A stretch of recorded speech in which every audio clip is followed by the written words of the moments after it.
again, sixth graders. It's Mrs. Nelson again, and today we're going to learn about the order of operations. Now, many of you probably already learned PEMDAS, or Please Excuse My Dear Aunt Sally, as a way of helping you remember the order of operations.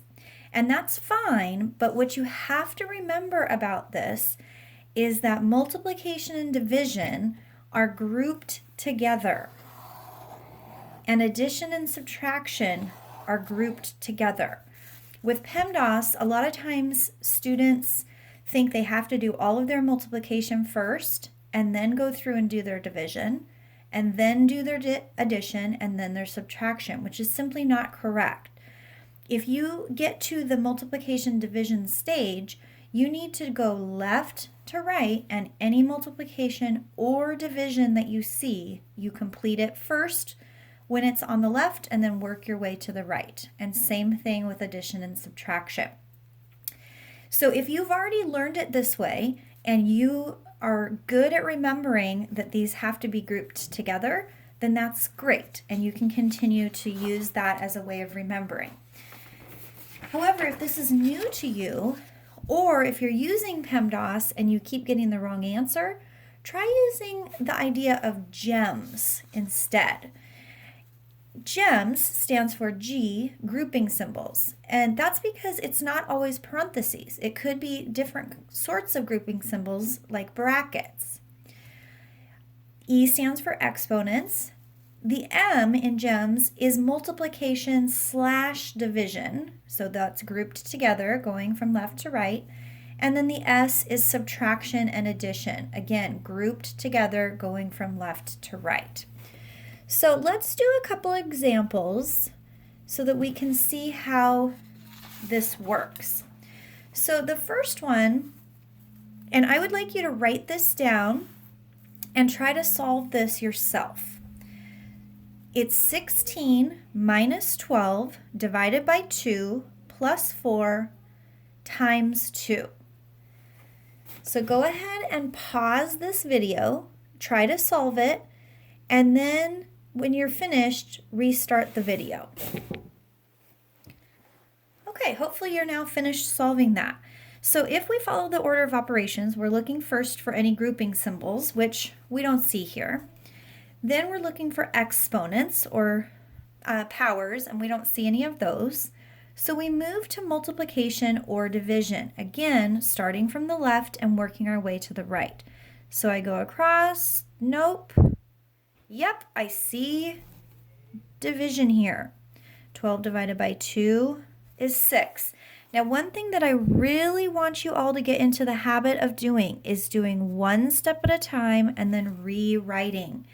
It makes things so much easier. Even though it feels like it's a lot of writing, it will keep you so much more organized and help you not to forget a step. Okay, now if I go from left to right, nope, nope, ding, ding, ding, ding, ding. I've got some multiplication here. 4 times 2 is 8. I go back and rewrite the things I haven't used yet. Okay, now it looks like all I have is addition and subtraction. So again, I'm going to go left to right. 16 minus 6 is 10. Rewrite. And 10 plus 8 is 18. So when I'm finished, I should have something that looks like a pizza slice because I have done step by step and rewritten as I go. And 18 is the correct answer. Now I want to show you what would have happened if I had simply solved this going left to right and not followed the order of operations.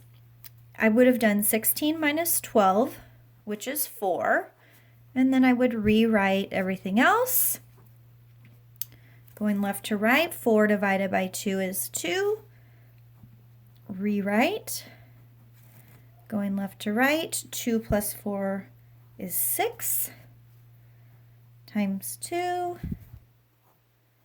and I get 12. 12 is not the correct answer, and that is because I did not follow the order of operations. Now I also want to show you, if I had done it one other way where I had done addition. So I still remembered, let's say I still remembered that I needed to do multiplication and division first. So I did this 4 times 2 and I got 8. That's not going to be a problem, the fact that I did multiplication before division.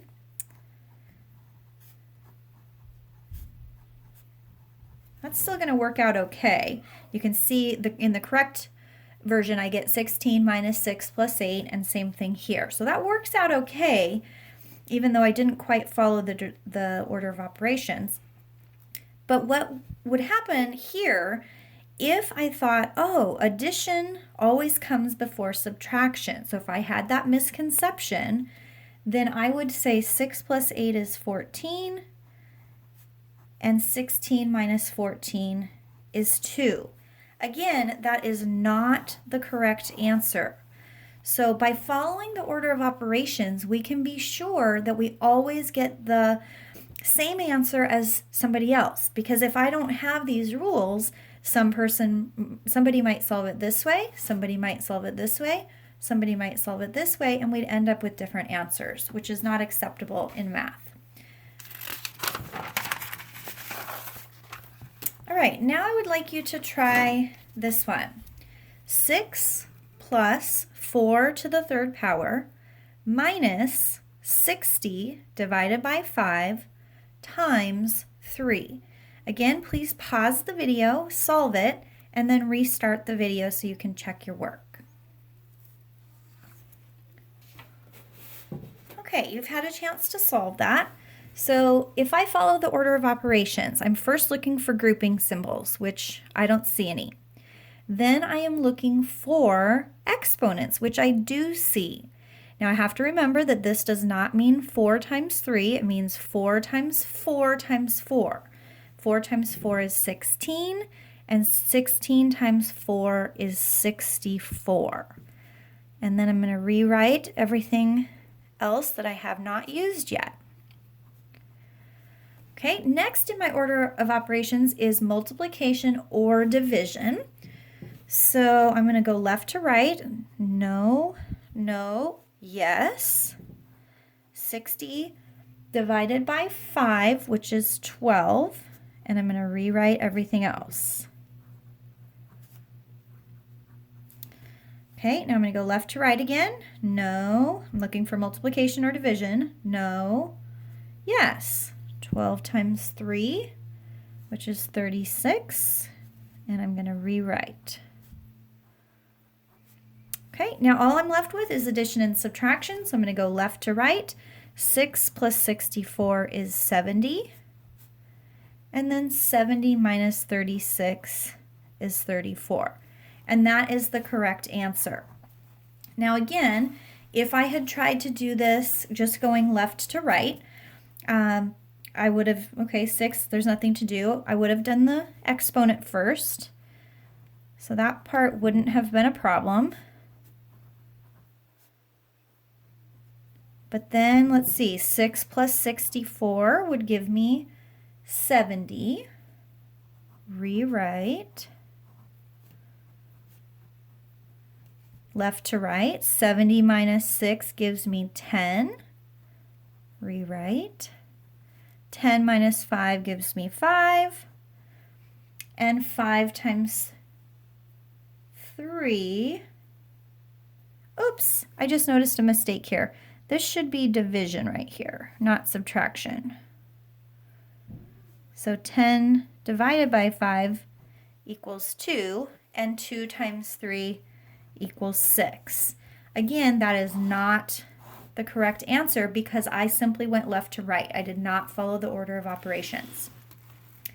If I had decided, oh, I'm going to do this using PEMDAS, and I know that multiplication always comes before division. If that's what I think, then I would end up doing this. I would still have the 64, but then if I thought that, I would do the 5 times 3 first, which is 15.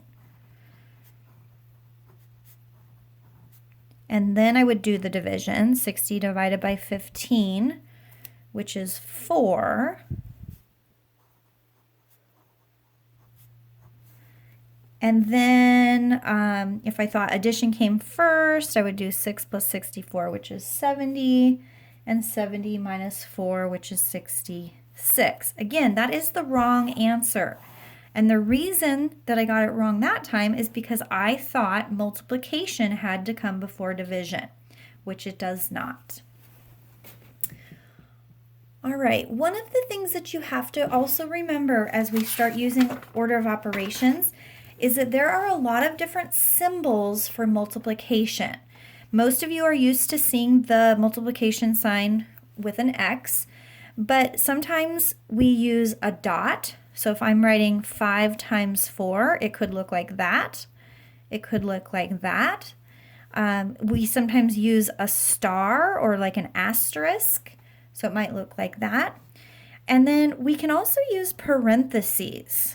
So if you see something like that, that also means 5 times 4. There's an invisible multiplication sign between the 5 and the parenthesis.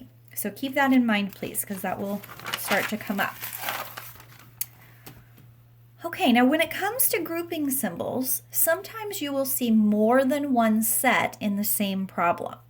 So it's pretty easy when you just see one set of grouping symbols because you just do that first.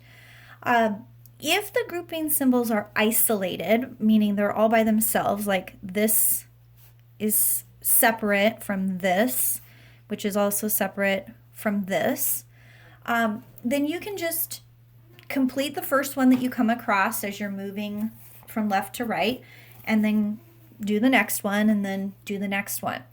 It's important that you remember that inside of the parentheses, we still have to follow the order of operations. So there are 2 operations inside of this parenthesis, and we would have to do the division first and then do the addition. So please pause the video again and go ahead and try to solve this one, and then come back and see how you did. All right, that is you are hopefully done solving that. So if I start over here, 13 minus 5 is 8. I'm going to rewrite everything that I have left. And again, I know that that seems a little bit cumbersome to have to rewrite every time, but it really does help you stay organized and not forget things. Okay, now inside of this parenthesis, there's nothing left to do. There's simply a number there. So I'm done with the parenthesis or the grouping symbol. I go here, I do my division first. So I've got 6 plus 5.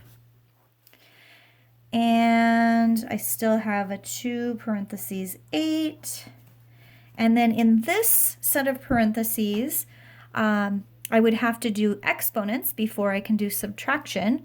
So I have a 10 minus, and remember 2 to the 3rd power does not mean 2 times 3, so this is not 6.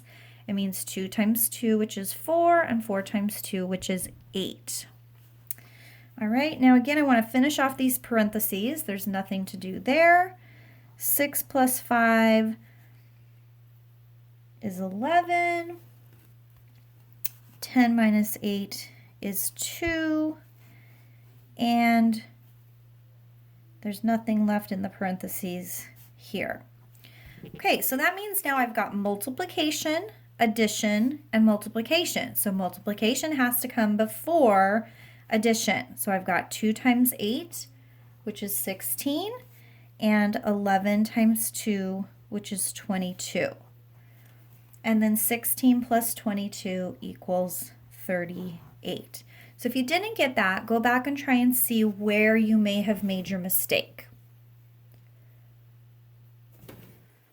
All right, on this next one, sometimes you will see grouping symbols that are nested with one inside of another. When that happens, you always work on the set of grouping symbols that are closest together. So in this example here, the parentheses around the 7 plus 5 are closer together than these parentheses here.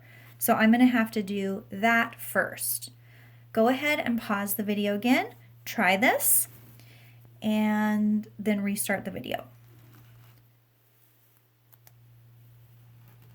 All right, so if I solve this, like I said, I'm going to start with the parentheses that are closest together. So 7 plus 5 is 12.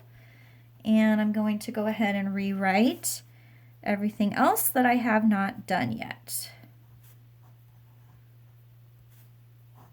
Don't forget those parentheses. All right, now within the parentheses, I'm still going to follow the order of operations, and I see I've got division, multiplication, and subtraction. So multiplication and division come first, going left to right.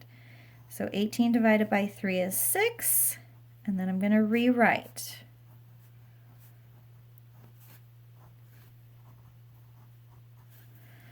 Okay, again, I'm down to multiplication and subtraction. Multiplication will come before subtraction. So 6 times 5 is 30, and 12 times 2 is 24. Rewrite. Now I'm still working in those parentheses, so 30 minus 24 will give me 6. And then I'm going to finish off with the addition. 29 plus 6 gives me 35.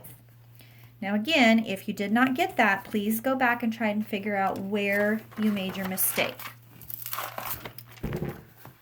All right, our last example for today shows that we have nested parentheses. So we will do the ones that are closest together first, but it also shows that we have this little exponent that's attached to a parenthesis. That exponent is not attached to the 3. This does not mean 3 to the second power. That power is attached to whatever answer I get inside of this whole grouping symbol or parentheses here. So we have to evaluate everything inside first and get a number and then apply the power of 2. So again, please pause the video and go ahead and try this. All right, hopefully you've had time to solve that. So let's go ahead and do it. These parentheses are closest together, and I see subtraction and division. Division comes before subtraction. So 15 divided by 3 is 5. And I'm going to rewrite, remembering all of the parentheses that are there. Okay, then 21 minus 5 is 16. And I'm done with that set of parentheses now. I've gotten down to just a number. So I can go ahead and drop the first set of parentheses, but I still have this second set. And there's still an exponent attached to that. 16 minus 3 is 13. And now I can attach that exponent because I have a number. 13 squared means 13 times 13. 3 times 3 is 9. 3 times 1 is 3. Don't forget that 0 placeholder. 1 times 3 is 3. 1 times 1 is 1. Add it up, and I get 169, which is the correct answer. All right, thank you for watching this video today, and I will see you again soon.